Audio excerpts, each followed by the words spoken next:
une collaboration durable puisque ça fait près de 30 ans qu'elle s'est établie entre nos deux régions.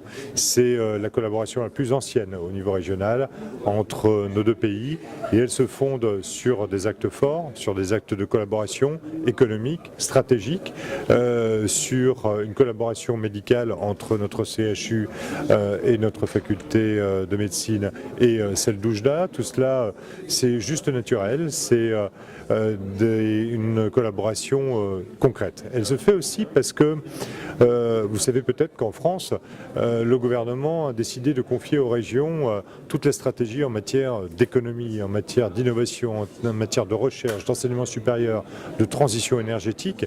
Et je sais que le Maroc se développe beaucoup sur ces points. Donc il est essentiel pour nous que nous puissions échanger nos expériences, que nous puissions créer des flux de valeur entre nos deux pays. La région Grand Est est la première région agricole de France, particulièrement dans tout ce qui est agriculture du blé, de l'orge. Ce sont là aussi des volumes d'affaires que l'on peut créer entre vos ports et nos agriculteurs, donc à la source.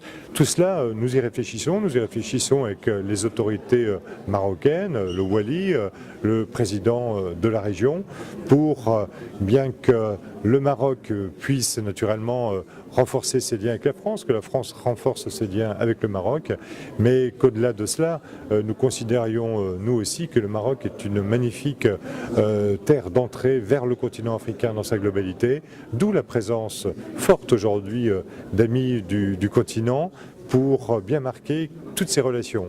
On peut, à partir de l'Europe, bien avoir une vraie collaboration avec l'ensemble du continent africain. Pour nous, nous y sommes extrêmement attachés et c'est pour cela que la délégation française, et tout particulièrement celle du Grand Est, est forte aujourd'hui ici au Maroc, parce qu'elle croit finalement à ce rapprochement entre nos deux pays et entre nos régions.